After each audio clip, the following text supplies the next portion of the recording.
আপনি যদি ভাবেন সমুদ্র শুধু নীল জলের এক শান্ত স্থান, তাহলে ভুল ভাবছেন। পৃথিবীর কিছু সমুদ্র এতটাই বিপজ্জনক যে সেখানে ঢুকলেই মৃত্যু আপনাকে ডেকে নেবে। আজ আমরা জানব এমন 5টি ভয়ঙ্কর সমুদ্রের গল্প, যেগুলোর প্রতিটি ঢেউ যেন লুকিয়ে রাখে মৃত্যুর ডাক। তো বন্ধুরা, আমি শোয়েব আর আপনারা দেখছেন নো বাংলা ইউটিউব চ্যানেল। তো ভিডিওটি শুরু করার আগে আপনারা যদি চ্যানেলে নতুন হয়ে থাকেন তাহলে অবশ্যই চ্যানেলটি সাবস্ক্রাইব করুন এবং ভিডিওটি ভালো লাগলে লাইক দিন। তো চলুন মূল গল্পে ফিরে আসা যাক। Number 1, Bering C. আল আকসার উত্তরে অবস্থিত বেরিং সি দেখতে শান্ত, কিন্তু এর গভীরে লুকিয়ে আছে প্রাণঘাতী স্রোত, বরফাচ্ছন্ন ঝড় আর বিশাল ঢেউ। এখানে অনেক মাছ ধরার জাহাজ চিরতরে হারিয়ে গেছে। ডিসকভারি চ্যানেলের ডেডলিয়েস্ট ক্যাচ শো ঠিক এই জায়গার বাস্তবতা তুলে ধরেছিল।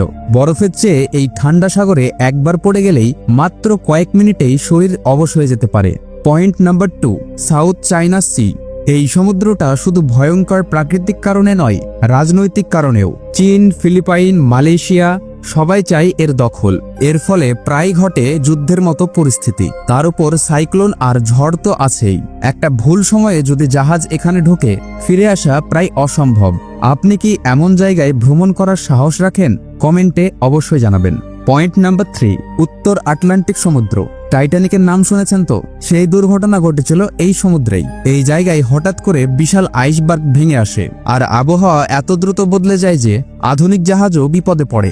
সাগরের গভীরতা, ঠান্ডা বাতাস আর অতল অন্ধকার সব মিলিয়ে এটি এক ভয়ঙ্কর দুঃস্বপ্ন। আপনি যদি কোনো রাতে এই সমুদ্রের মাঝখানে থাকতেন তাহলে কি করতেন? সেটাও কমেন্ট করে জানাবেন। পয়েন্ট নাম্বার 4, ভারত মহাসাগর। শুধু সুন্দর দ্বীপ আর নীল পানি নয়, এই সমুদ্রেই ঘটে সবচেয়ে ভয়ঙ্কর জলদস্যু আক্রমণ। সোমালিয়া উপকূলে বহু জাহাজ ডাকাতদের হাতে লুট হয়ে গেছে। এছাড়া এখানে হয় ভয়ঙ্কর সুনামি আর ভূমিকম্প। 2004 সালে সুনামি এই মহাসাগরের নিচ থেকেই এসেছিল আর কেড়ে নিয়েছিল 2 লক্ষের বেশি প্রাণ। শুধুমাত্র একটা ঢেউ আর পুরো শহর উড়ে গেছে।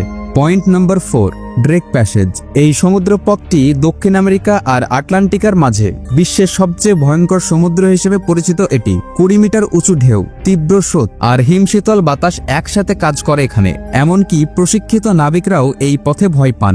ড্রেক প্যাসেজ পাড়ি দেওয়া মানেই আপনি জীবন হাতে নিয়ে হাঁটছেন।